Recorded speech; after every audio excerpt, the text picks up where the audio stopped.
But when I popped into this Rachel body, I did not remember that I was an angel. And it wasn't until I had my near death experience at 4 years old that the angels on the other side were able to tell me, okay, yes, you have some abilities, because I was, as a little child, before I was four, I was seeing angels and people who had not crossed over. And I think crossed over people too, as well, because they look a little different. I was able to know what animals were thinking. I could tell when people were sick. I had a lot of psychic spiritual gifts, but it wasn't until I was 4 years old that my family was in a car accident. And my body stayed here, but my spirit went to the other side. Wow. That the angels actually said, all right, we've got to tell you what's going on, and you have a choice. Hi, Lauren Grace here, and welcome to the Afterlight podcast. My guest today is Rachel Corpus. Rachel is an angel, an actual angel in a human body who came into physical form to learn and teach how to live a fulfilled life in deep connection with Source. She was born with the ability to experience things that others could not easily see or feel, like watching angels sit above her crib or playing with ghost children from the nearby cemetery. Early in her life, Rachel experienced her first of many near-death experiences. She remembers going to the other side and being shown what her life could be like if she decided to return as a healer and as a teacher of many. After coming back, she experienced her gifts getting stronger and stronger. As a professional channel, Rachel plays fluidly in the quantum realm of the multiverse of parallel realities. Don't worry, we're going to find out what that even means.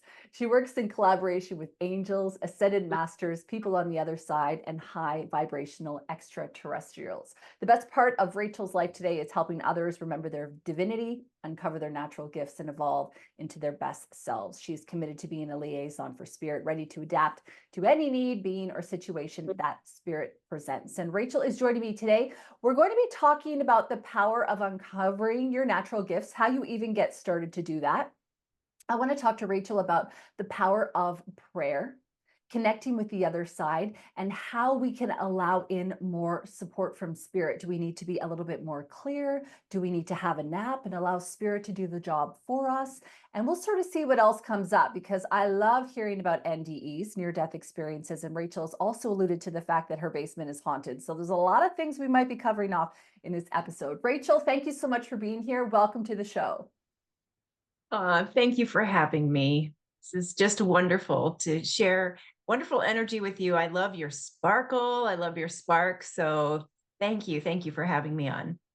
Thank you. That actually made me feel like excited and emotional all at once. I really feel like there's a lot of, I want to say like chemistry, but it's like electricity going on right now. So I really feel like we've got spirit in the house as always, but really proactively. So I'm excited to see where the conversation is going to grow. Before we kind of get into all the nitty gritty and all the cool little subjects that I alluded to at the beginning, I'd love to know a little bit about where your journey began. So it seems to me that you have been connected to spirit from a very young age.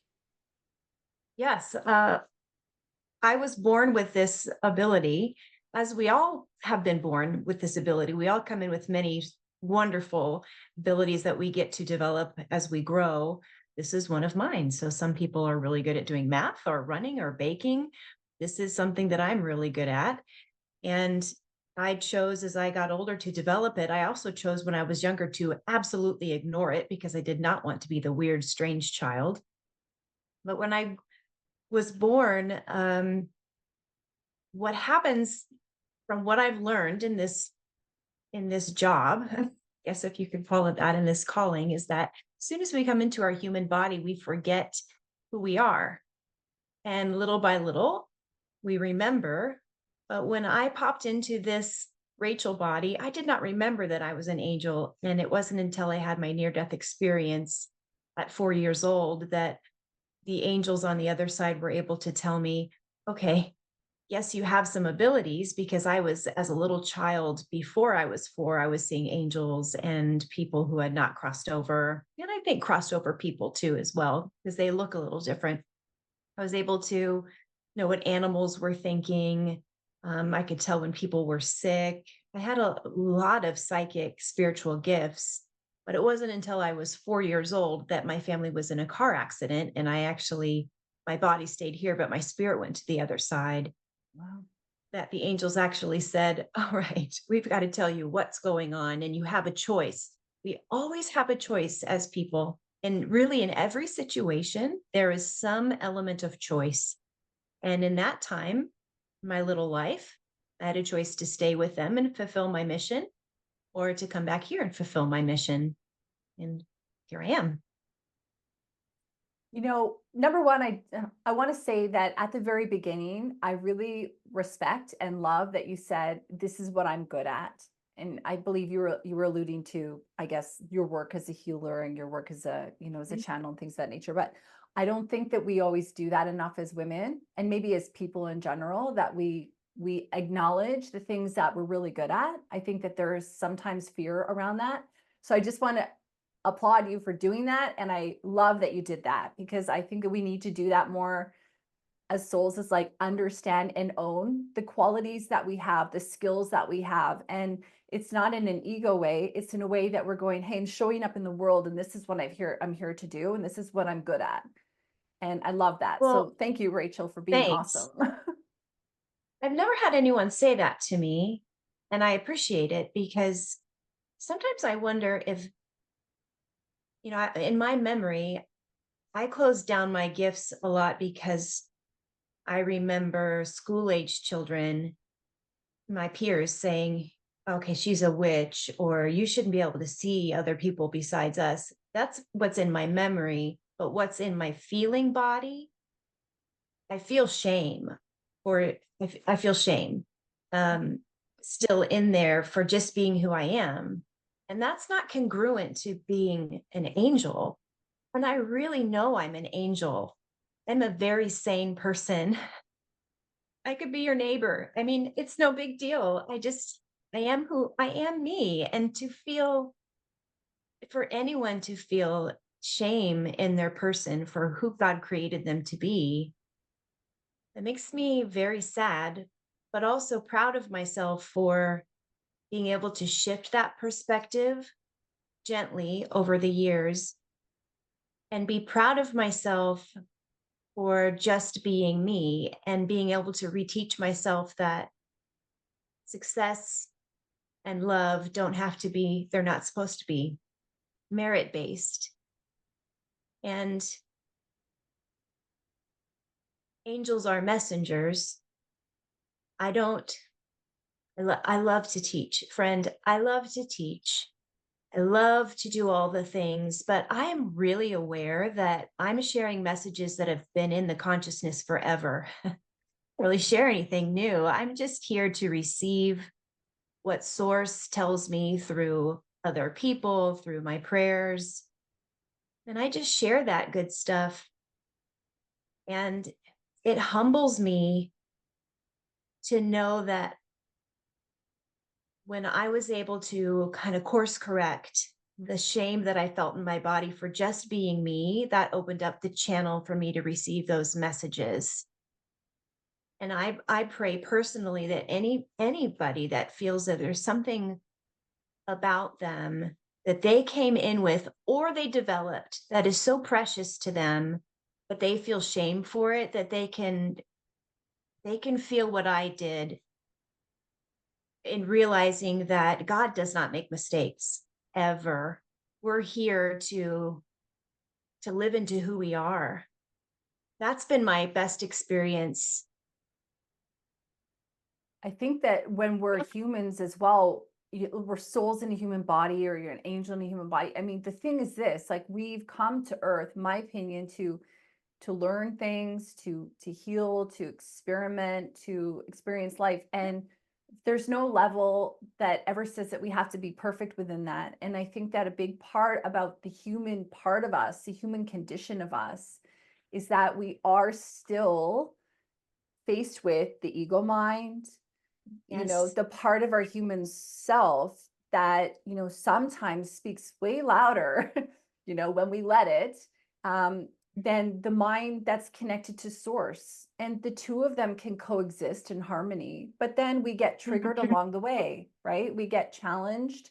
I was having this really interesting conversation just the other day with someone, and we were talking about value, and we were talking about of ourselves, and we were talking about the idea how sometimes we have to repeat certain life lessons, and then we see there's this trend that's gone on, and we go, oh, wait a minute, I didn't know myself to be any different. I didn't know myself to be more valuable than I realize now earlier, and I wouldn't have been able to make different decisions from that level of consciousness. And so sometimes we still sit with those shameful thoughts. Or the other day I was dealing with anxiety, and I thought, oh, I'm dealing with anxiety again over over a worry that's not even real, over assumptions, that aren't even real. And it's frustrating because for me, I'm a mindset and manifestation coach. And you think on some level, you're going, Mhm. I know all the things to do, but it doesn't mean you're perfect. It means that you're still a human and you're deciphering life as a human, as a soul in a human body. And it's about understanding that when these things come up for us, there's an opportunity for us to heal them.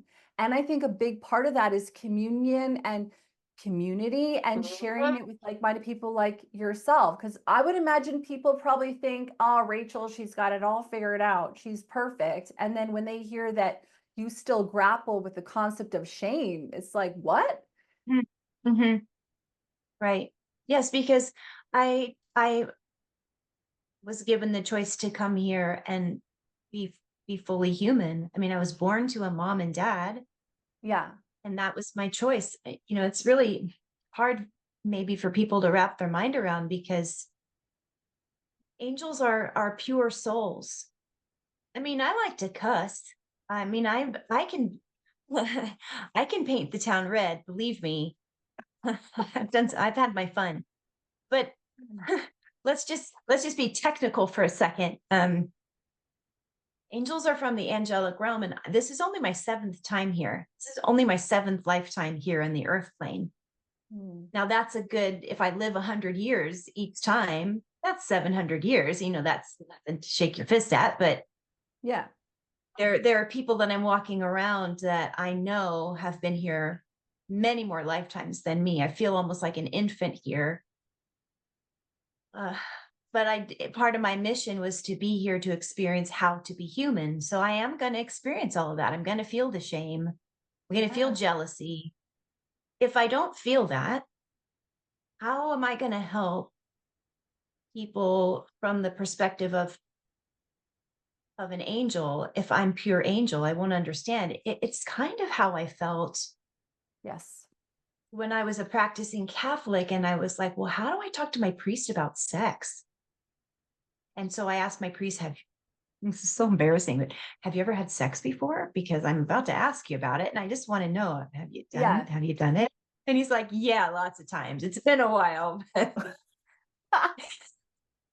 Yeah, but that's exactly right. For example, it's pretty hard to be maybe a counselor of someone who has drug addictions if you're not necessarily aware of what addiction looks like. It doesn't have to be a drug addiction, but being able to Yeah. understand. And I hear that. It's like meeting people where they're at. Yeah. Mm, Yes. yeah. So when I had my near death experience at 4 years old, that's something they showed me. I knew that if I made the choice to come back into my body, a lot of what I would experience would be difficult trauma. And some of that trauma was addiction. Actually, I'd go through addiction patterns, Mm, drugs and alcohol, two separate seasons of my life. Divorce, loss of child, lots of difficult things. And when I was out of my body at 4 years old, the other thing that is really wild is as soon as I was out, I was not a 4 year old. I wasn't thinking like a 4 year old. I was in my full consciousness. So you wouldn't be able to show a 4 year old, oh, by the way, darling, when you are in your mid 30s, you're going to be addicted to alcohol. No, wouldn't show a 4 year old that. But I was right. speaking, I remember being surprised by my voice. Who is this grown up talking? And then I realized, oh, that's my voice. And so when they showed me all of this, and this is why I have some complete memories of it, because I remembering it from an adult consciousness and not a 4 year old. But yeah, back to it. This is why I'm here. I get to experience being human, and then I flip to angelic for that part of the job, which is amazing. Yeah. It's so And cool sometimes it's because blended.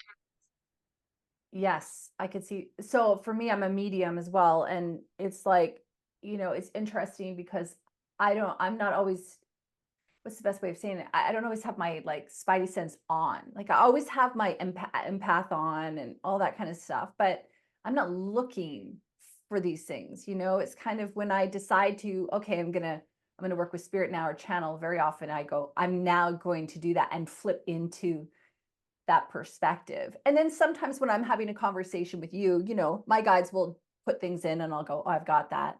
And that happens Yeah. sometimes naturally. But in general, I make a concerted effort to go, I'm going to tap into that part of me more and really quiet that human side of myself. So I think that's also what you're sort of alluding to there. Absolutely. And aren't you glad that you can turn that faucet down or off I'm when still you want working at the to? turning the and faucet down though. That's something I'm still figuring. Me too. Do you have Me any too. tips around that? A friend of mine, she said, imagine it's like a tap and then you can kind of turn it on or turn it off full blast. So I don't know. I mean, sometimes I like kind of imagine like myself turning it down a little bit. Another girlfriend of mine, she said that if you take your three fingers and you go like 1, 2, 3, almost like in front of you, like you go, so you touch for people listening, you would touch your I guess your pointer finger to your thumb and then your middle finger and then your ring finger to your thumb. That would be like bringing your that would be bring so if you did it in that order, it would be putting your auric field out, and then if you did it starting with the ring finger back, it would be pulling it in. I thought that was really cool. It's interesting. Yeah. I like So I that haven't played idea. too much with that, but I like that. Yeah. So you kind of go do. I'm out, I'm expanded, and then oh, I'm pulling myself in because that's what we tend to do, right? As empaths, when we're in a room, we tend to go "Zoop," and we like figure out what's happening and we can feel the room. But I mean, that's really Mhm. intense to do that when we're feeling that, especially when we're young and we have no idea what's happening. Can we go back to the NDE experience just for a second here, Sure. Rachel? So, in your experience of the first one that you've had, did you go to the light? Were you surrounded by spirit? And, when you're talking about kind of getting a little bit or being aware that there was going to be difficulties and traumas in your life, did they spell them out for you? Did they say these are some of the things that are going to happen? Or was it mostly along the lines of, this is the adventure you're about to go on? Um, when I first left my body, I was in this really delicious, sparkly black space that I now know I call it the quantum. And whenever we close our eyes, we're really there. And if we focus on it, we can see it show up. And when we close our eyes in meditation, it's the same place where I was. And this is where they moved me to where we were going. And at some point we were talking about, we were having a meeting. And when that was happening, I have the sense of a lot of galactic beings and angels around me. I was talking or hearing from whoever was talking to me. I don't really remember any mouths moving, but just getting the information was being given to me when they were talking to me about, and the angels that I saw, they looked like biblical angels at that time. And I'm pretty sure that's because it made sense to my 4-year-old self. Yes, And angels yes. will show up that way, I believe. And let's see, when they showed me what my future outlooks would be like, if I were to stay, they showed me a blend of what heaven looked like, I think to a little kid, which looked like meadows and parks and things like that. Not to entice me, but I have seen the quantum realm or heaven look like that when I've gone to meetings there in my in my angel self when I go there in meditation or things like that. I mean, sometimes it does look that way. So that does feel accurate. And then when they showed me what it would be like for me to come back, some things were laid out, but not much. They kind of just umbrellaed it. It's kind of a trust us thing. And they spent more time showing me what I would be doing as my mission, which would be teaching and sharing what it would be like to bring people back to God. And I really wanted to know a lot about that. And they wouldn't tell me more than what they had permission to tell me. And I got the sense that there just wasn't information to tell me yet. Like the world hadn't grown up. There was information that was not available. Because it was kind of like, oh, we think we know, but we hesitate to tell you because we're just not sure. Yeah, and You just there's have to free wait. will, right? There's a lot of players in Yes, the we game, think and we know. Yeah, it's going to be yeah. good. We know either way. And it was kind of like you can't choose wrong. That's not helpful. We know, but you can't make a wrong choice. And then I remember seeing a picture of my mom who had been hurt badly in the accident, and it flashed in my memory like I was all of a sudden back in my little girl body or something, and that was what it was. And then as soon as that happened, I remember I was back in my body. So when we have near death experiences, we always have a choice to come back, always. And sometimes it's an actual choice where they say, do you want to stay or do you want to go back? And that's what they were asking me. They were asking me a choice, but I don't remember saying, I want to go back. It was the moment where I remembered my mom and I didn't want her to be sad. That's how I made the choice, at least what I Mhm. recall. That's beautiful. Why do you think we have or people have NDEs, near death experiences? Is it as a reset? Is it, like why would that happen, do you think? I've asked about this quite a bit because I've had several in my life, and I'm a very healthy person. And some of my NDEs have been, I call them slip outs. And I thought to my angels, surely that can't be an NDE. I didn't really feel near death, and they said it is an NDE because to get your spirit out, we needed to, their words, gently stop your heart. And I was like, well, thanks for gently starting it back up. Um, I asked them, why are mine so common? Why are there so many happening or so many talking about them? And they said, well, everyone who has an NDE has signed up for it in advance because Oh, these are the people who are in contract or agreement to see what's happening. They said behind the curtain, like Wizard of Oz, behind the curtain, and then come back and share. And their guides, when they're there, they do their very best to keep them clear of fear so they see things accurately, because once in a while people will come back and they'll remember it. The little tiny details aren't that important, but when the overall theme comes back and it's really fear-based, or pushing a certain religion over another, those tend to be filtered or inaccurate.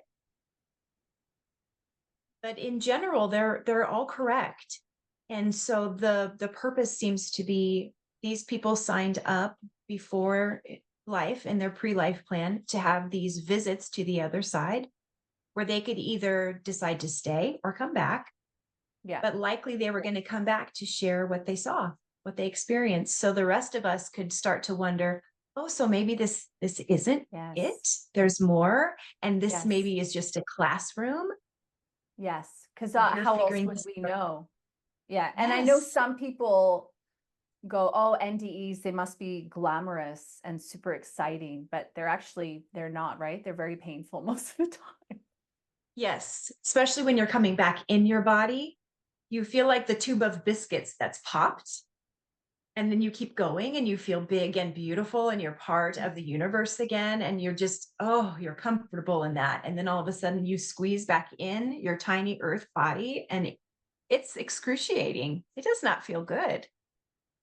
Hmm. Takes a while to I mean, imagine the feeling of taking the most delicious nap all day and then you wake up groggy, that groggy feeling. Imagine Yes. that times 1,000 with pain. Ooh, Oh, and no waking up thanks. with pins and needles. Yuck. It's yucky. It's no good. Yeah. Yeah.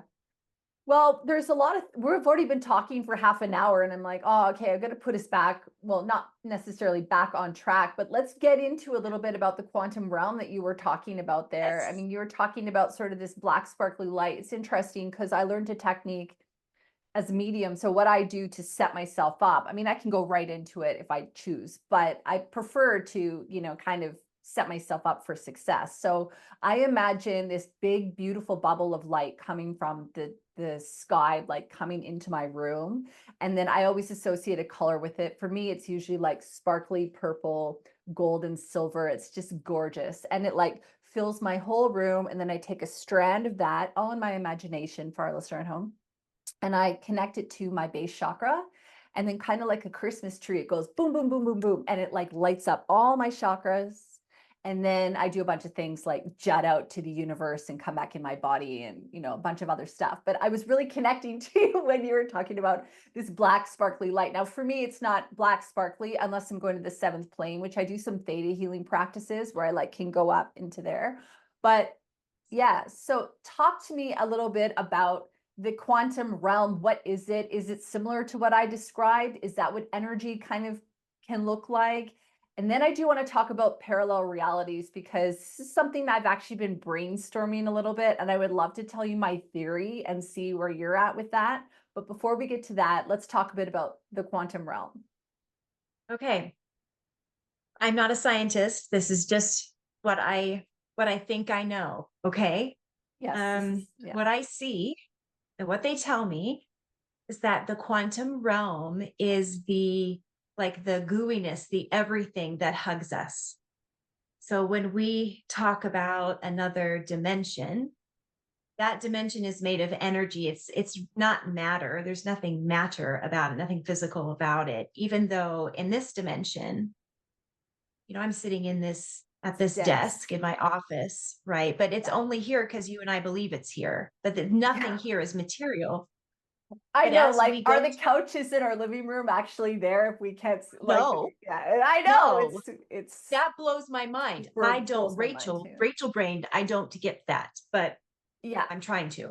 yeah, Um, so when we think of another dimension or density, whatever you want to call it, once we all collectively decide, oh, that's a thing, and it starts to take shape and it's there, the quantum is like my angel just said, holy snot that covers it all and holds it together. Like she showed me my daughter, I love her so much. She's grown now, but she used to be into making slime and she put oh, like yes. glitter in it. And oh, yeah, we spent so much money on like flour and weird starch and weird stuff forever. And she'd make slime. Look, I made slime, and she'd throw it away. And I'm like, why'd you do that? But it looks like that, but it's black and sparkly. That's the quantum. And then within the quantum, there's travel. You can travel within it. And I'm seeing that this is how my extraterrestrial friends can get from them to me within a split second. Split second. There's wormholes. When I look into the quantum, my face must be right there because there will be another face like, what are you doing here? It'll be like Wow. neon lights and stuff. So it feels a little bit like sometimes it can be rush hour traffic or sometimes it's very peaceful. Just kind of, it's a live space. And then there are times in the quantum that a tunnel will come near you or you'll go in a tunnel and that might be a wormhole, but I don't know. But if you can keep yourself calm and just go with it, you'll find yourself in another three-dimensional space. So for instance, there's one time I was just going with it and I found myself walking around this current house that we live in. I saw it. My angels showed it to me and the number on the door before we moved in. So then when my husband and I were looking for houses, I was like, oh, pretty sure this is it.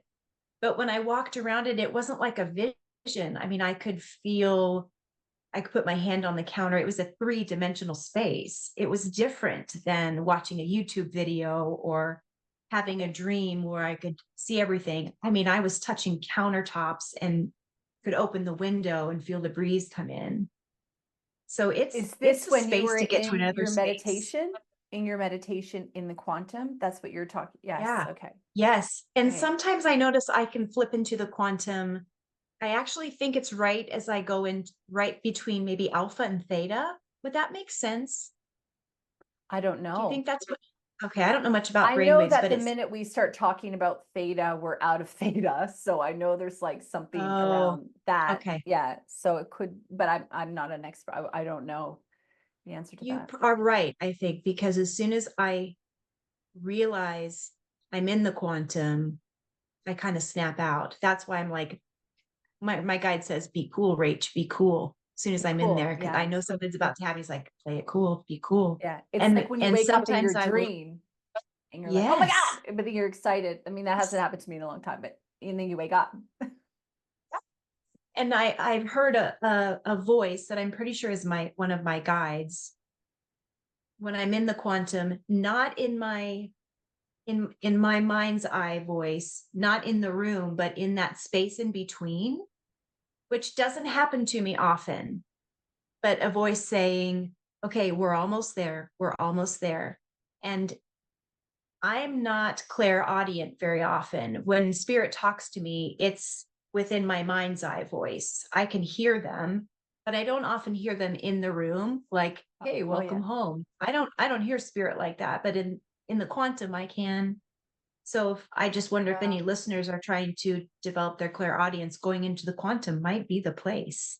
I And I am do very this actually clairaudient. because it's right there. Are you?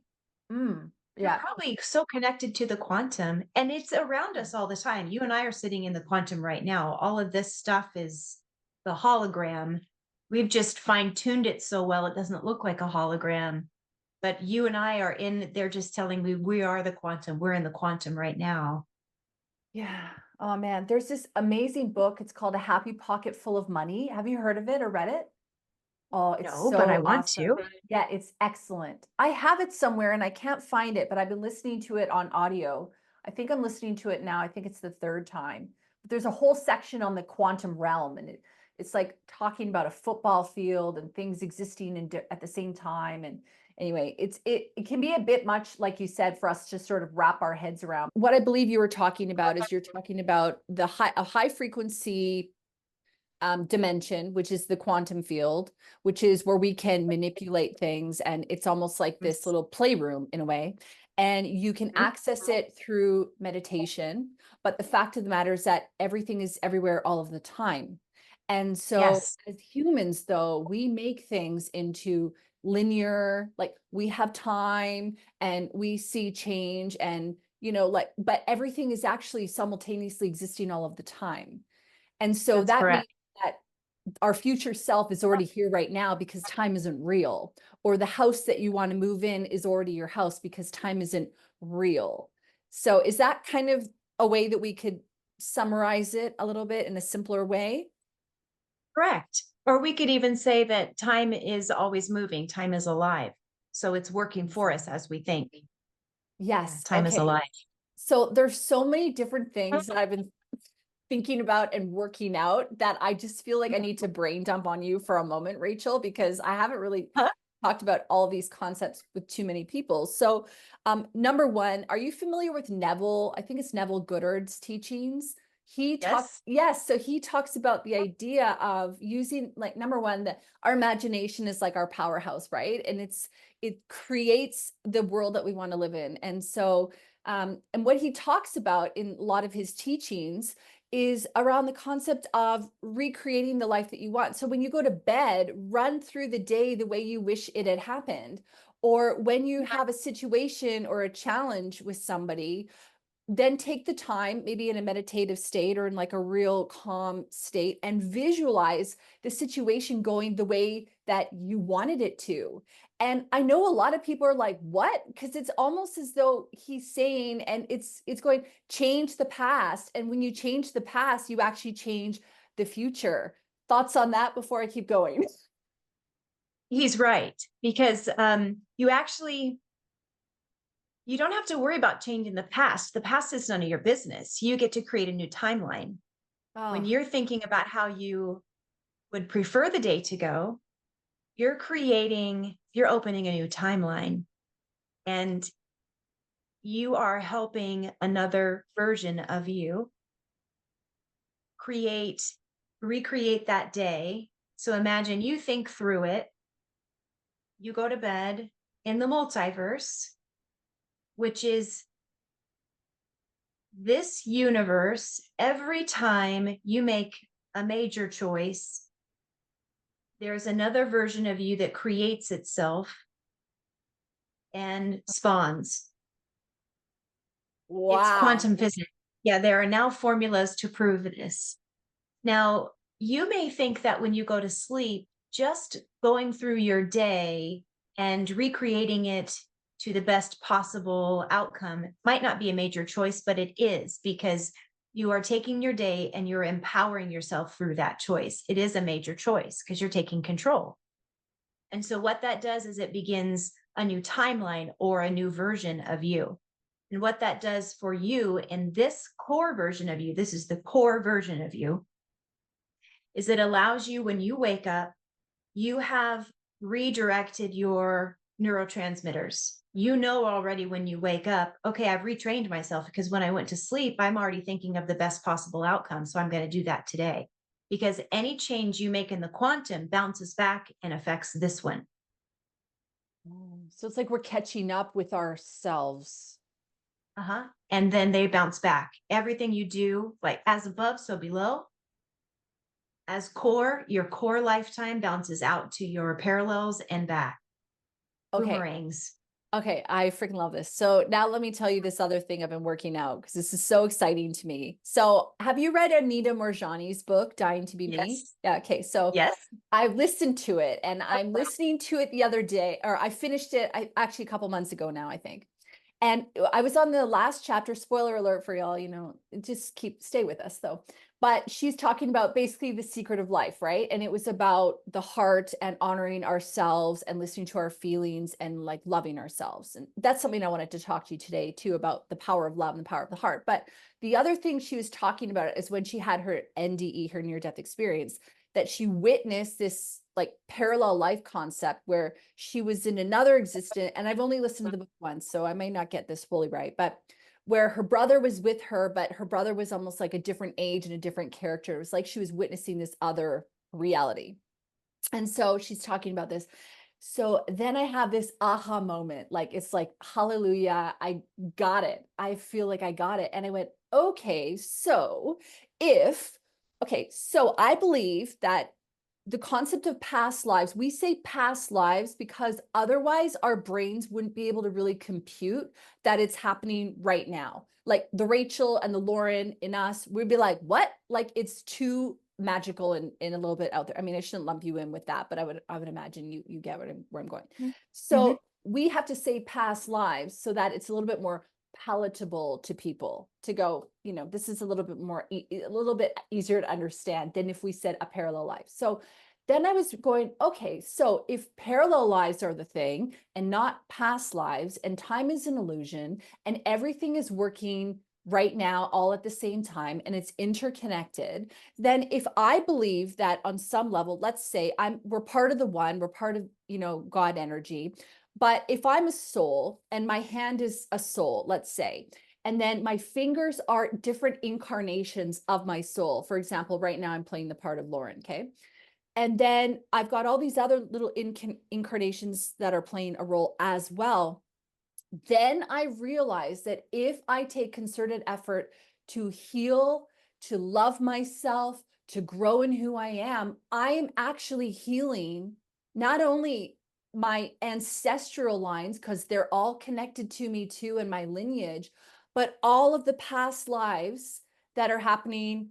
Oh, I'm getting goosebumps, but all of the past lives that are happening around me are connected to me simultaneously. Thoughts on that, Rachel? Yes. You are, so it's you in the middle, you the core. Yeah. Then every time you have incarnated, that incarnation has parallel lives. Yes. Every time those parallel lives have an incarnation, they have parallel lives. Like you have webbed out, you have so many versions of you. So, yes, every time you do something, it affects those other versions of you. So, I'm going to say big, fat, resounding yes. Plus, any other being that you have touched in those lifetimes, you've also healed them. This is how we are connected as a consciousness. We are connected to each other. This is why we choose to come here to this earth, because here, when we incarnate, we do not remember our gifts of telepathy. We have the gift of touch. Here we verbalize things. Well, we try to. We touch. We use our five senses. Yeah. And we are here to remember that we are all connected as a consciousness, but we're doing it without the gift of our third eyes are kind of locked in. They're not fully developed. Yeah.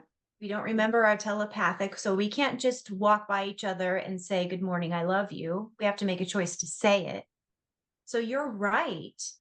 But I want to add from your guides, not only are you growing and healing and loving the versions of you, but they want to include all the people you encounter. The oneness. You're helping the collective. And this is just by being you. Yes. And then Yes. they want to say, please, for you and me and anyone listening, they're also not talking about just when you are being sunshiny, bright, and kind. Also, when we're major assholes, this also contributes to our awakening because we don't always play the role of like Mother Teresa. Sometimes we are the student, sometimes we're the teacher. And so I think what they're saying is when you feel like you've really screwed it up, you haven't. You've played your role. So you've got to find a way to forgive yourself and release yourself from what you think you've done, because we're all here. It's a symbiotic relationship. And the next time you make a choice, be more gentle, give Yes. grace. Yes. Don't hang on to the shit you think you've done. It's okay. Let it go. Oh, that's so beautiful. And I'm really thankful that you said that, because I know that I need to hear that. And I think our listener at home needs to hear that, because I think that when we, learn and grow, and, it's easy for us to reflect on things that we've said or done in the past and berate ourselves for that. But, we really were operating at the level we were at. It's not as though, you know, I think most people aren't trying to be like malicious, we're really Oh, just operating where we're at and doing the best doing that we our can, best. which changes all the Yes. time. And like you said, Yes. like sometimes as well, what happens, and this is, an interesting thing I believe about the angelic realm and angels, is that sometimes angels will show up in different ways, or our spirit guides will use other people around us to say the messages we need to hear. Or someone might like run by you, let's pretend a person on the street who run by you and go, yeah, do it, and you were like waiting for a sign randomly, and all of a sudden you get that. And I think that sometimes what happens as well, and I'm not saying that, anyway, I'll just keep going here, but I feel that sometimes we are also mirroring the insecurities or the challenges other people have, and we are showing them that version of themselves that maybe needs to be healed or looked at. And so sometimes I believe maybe we are actually the teacher in that way. We are, and it can be difficult to kind of look and go, why did I do or say those things? But there was something maybe that was beyond our comprehension, that person needed that Yes. in order to shift and change where they're going on their trajectory of their life. Yes, absolutely. I'm getting covered in goosebumps. So let's talk a little bit about the art of allowing and working with spirit and the importance of being clear. And I would love to hear your thoughts around all of that, because I feel that I know we need to ask for assistance, that we have free will. I know that the future changes at the drop of a hat. We can see something, especially like psychically see something, and then one small little change of thought or pattern could change that complete future forever. And I feel that sometimes what we don't do enough of is asking for help and asking for assistance. And then it's allowing that in. And I think sometimes we really get caught up. I was talking with the guest a little while ago, and she said that, one of the biggest challenges that she sees is when people are asking for support or help, that on some level, they don't think that God's got their back or that it's going to be done the way that they want it to be done, which, by the way, y'all, could be actually done better. So this or something better. But yeah, so I'd just love to hear all your thoughts around these subjects. Hmm. Well, I'm hearing something from my fellow angels, and I'd like to share that because I think it's really beautiful. Something I'm hearing from Archangel Gabriel is there's a there's a wish on his heart that he's noticing a lot of people confuse, not on purpose, of course, but confuse their family history, their family feelings with their mother and father or whoever raised them with their feelings about God. And God is not personified. That he's showing me, Gabriel is showing me the front of a cathedral that has two or three, actually, three big chairs at the front. And I'm looking down at the seats and they're well worn, and I can tell that someone very much in charge sits there. And he says, God doesn't hold authority. It's not like that here. God has no throne. And then I'm seeing this beautiful pink gold light swirl around Gabriel. And Gabriel says, look, here's God now. And everything starts to smell like, it's like vanilla, but it's not. It's another smell. I don't know what that smell is. That's the closest thing I can tell you. But it's warm. It's like it wants to fill my belly and keep me warm at the same time. That's God. And Gabriel is saying, what we hope to see in the generations to come is healthier communities, friend groups and family groups around the world, because God is not mimicking the way people have let each other down. God is separate from that. People are not separate from God ever, but God is separate from how people let each other down. God has no part in that except when putting them back together. So I'm asking them what we can do about this. And he's saying, try to understand each other's story without judgment and be there for each other without needing a label. So it's the feeling he's putting in my heart is be a friend without needing to be called a best friend. He likes how you called me sister. That feels right.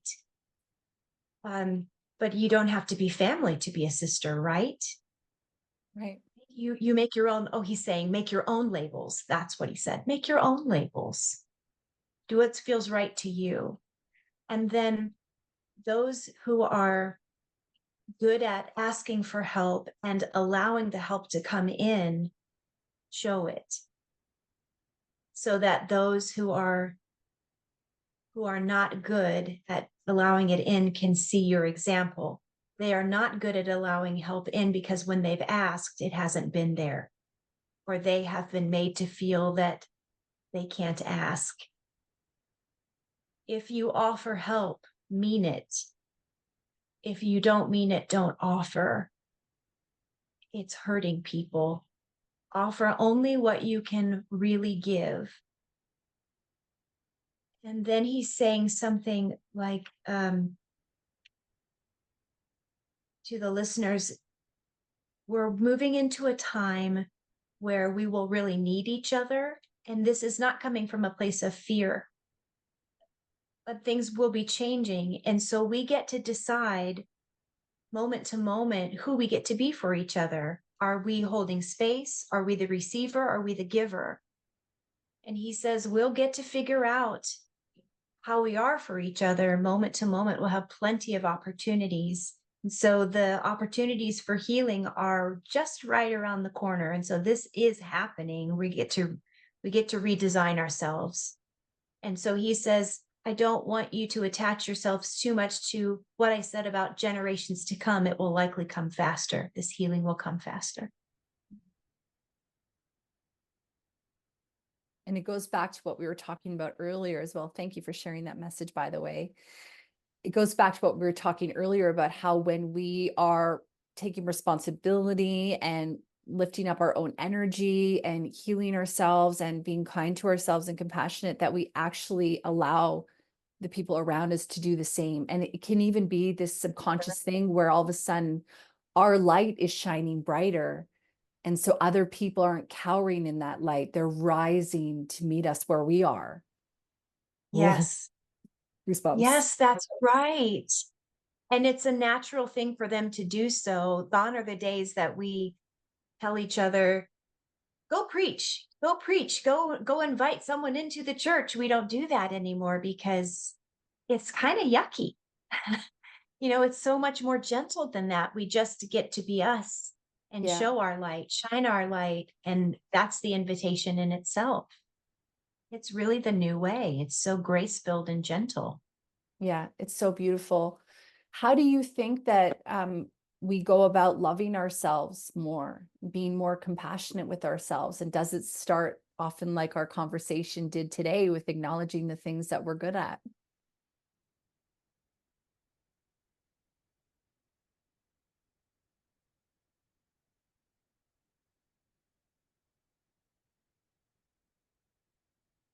Getting a message that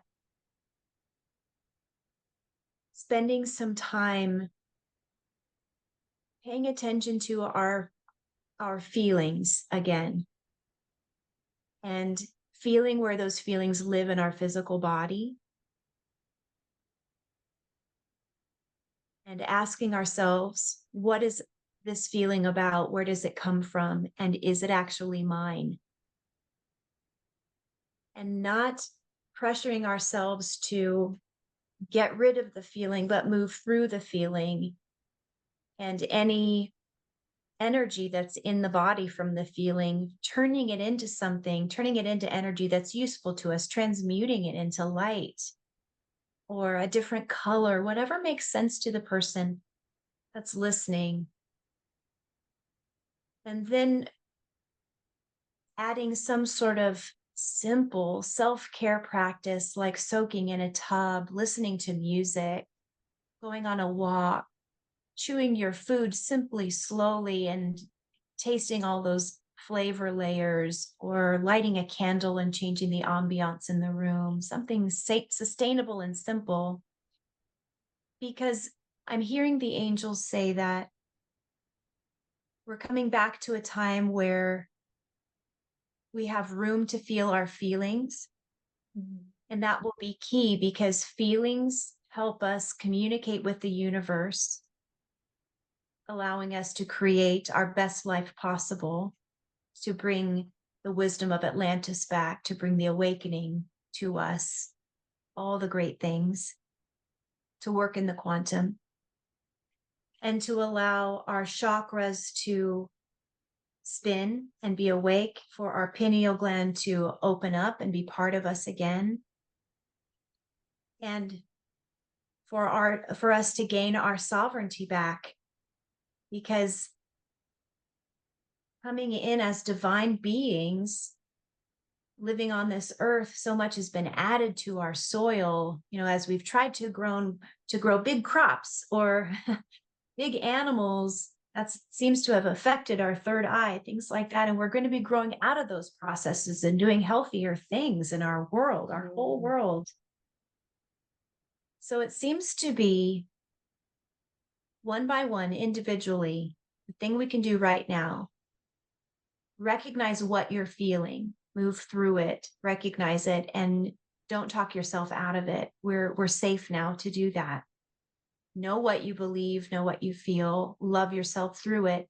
And when you're confident in that and you know you've begun that process to love yourself, then you can attract the love of others and how to love others in a way that you're proud of That's so and beautiful. allow.